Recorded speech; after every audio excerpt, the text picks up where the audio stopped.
Welcome to Greece Secrets, where we explore the hidden treasures of Greece that will transform your travel experience. I'm your guide to the fascinating ancient world of Crete, and today we're exploring the magnificent Knossos Palace, the legendary heart of Minoan civilization and possibly Europe's oldest city.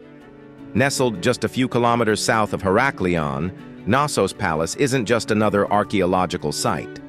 It's where mythology and history intertwine, where the legendary King Minos supposedly ruled, and where the fearsome Minotaur was said to roam within its labyrinth. As we walk through these ancient stones today, we'll uncover the secrets of Europe's first advanced civilization, the innovative architectural features that were ahead of their time, and the vibrant art that still captivates visitors thousands of years later. The story of Knossos begins over 9,000 years ago with the first Neolithic settlements, but it was during the Bronze Age, specifically between 1700 and 1450 BCE, when the magnificent palace complex we see today flourished. The Minoans, named after the mythical king Minos, created a sophisticated maritime civilization with Knossos as its cultural and political center. At its peak, this palace complex covered nearly 22,000 square meters and may have housed up to 18,000 people in the surrounding city. What's remarkable about Minoan civilization is that they prospered without defensive walls. Unlike mainland fortresses of the same era, Knossos relied on naval power and diplomatic relationships rather than fortifications, a testament to their advanced social organization and relative peace. The palace witnessed multiple reconstructions following earthquakes, with each rebuild incorporating more sophisticated architectural elements. The final catastrophic destruction around 1350 BCE remains debated by scholars. Was it earthquake, invasion, or perhaps the volcanic eruption of Thera, modern Santorini, that ended this golden civilization? The rediscovery of Knossos is almost as fascinating as the palace itself. While local inhabitants always knew about the ancient ruins, it was British archaeologist Sir Arthur Evans who brought Knossos back into the spotlight beginning in 1900. After purchasing the land, Evans conducted excavations for over 3 decades, uncovering the vast palace complex we see today. His work forever changed our understanding of Bronze Age Europe, proving that sophisticated civilization existed in Europe far earlier than previously believed. However, Evans' approach to archaeology was controversial. His extensive reconstructions, using concrete and vibrant painted replicas, have been criticized by modern archaeologists as potentially misleading.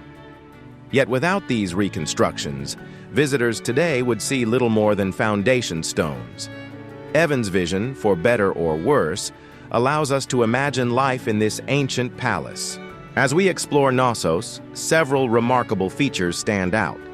First, the central court, a massive paved courtyard measuring 50 by 25 meters, served as the heart of palace life, possibly hosting ceremonies including the famous bull-leaping rituals depicted in Minoan art.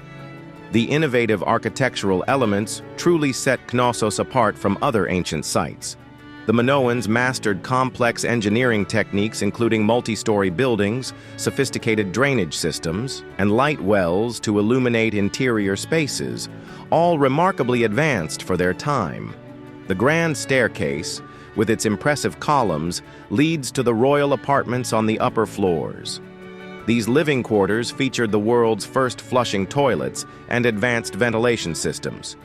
True luxury nearly 4,000 years ago. Perhaps most striking is the throne room, where a magnificent alabaster throne sits against a vibrant red wall adorned with griffins. Whether this was actually a throne for royalty or perhaps a ceremonial seat for a priestess remains debated by scholars today. The palace's storage facilities reveal much about Minoan economic organization. Massive pithoi, storage jars sometimes taller than a person, held olive oil, wine, and grain.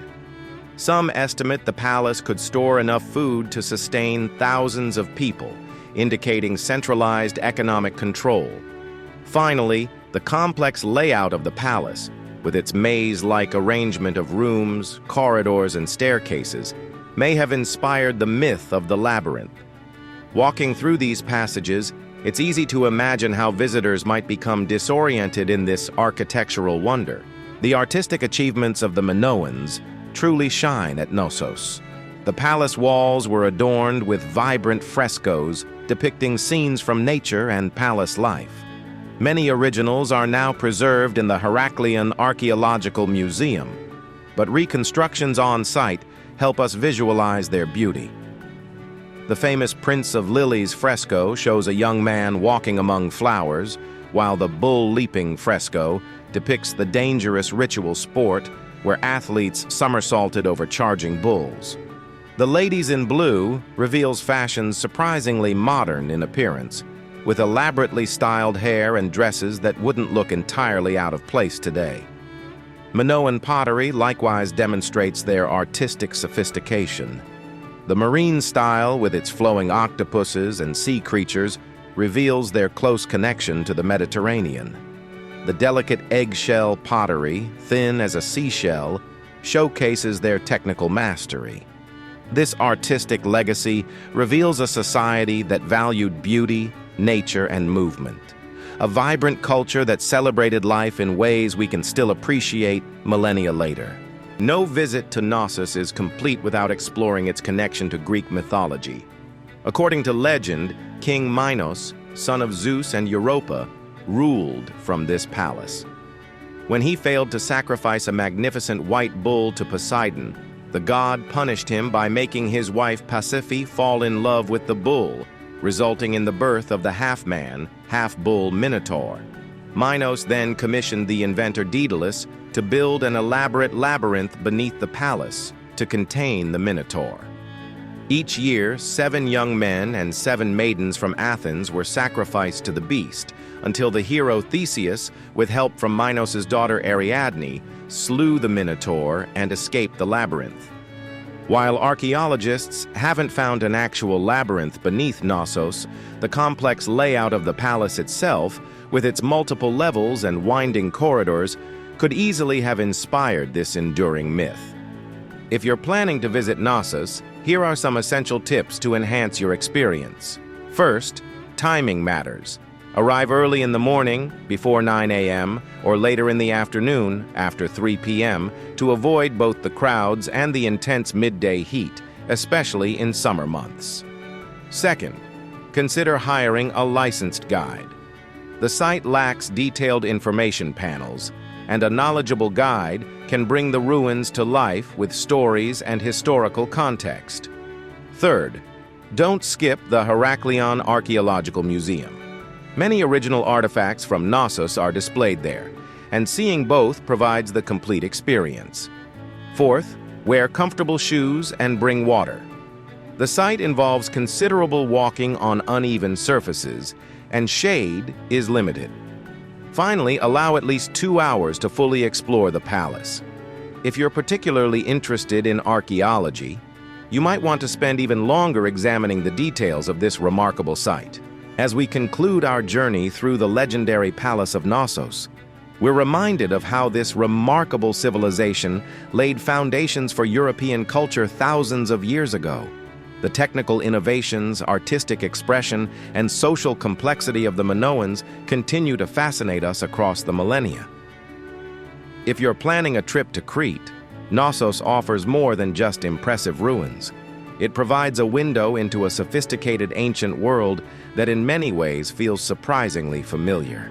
For more hidden treasures of Greece, be sure to subscribe to Greece Secrets, and let us know in the comments what Greek destination you'd like us to explore next. Thanks for joining me at the ancient Palace of Knossos, a true archaeological gem of the Mediterranean. Until our next adventure, Yassas, goodbye.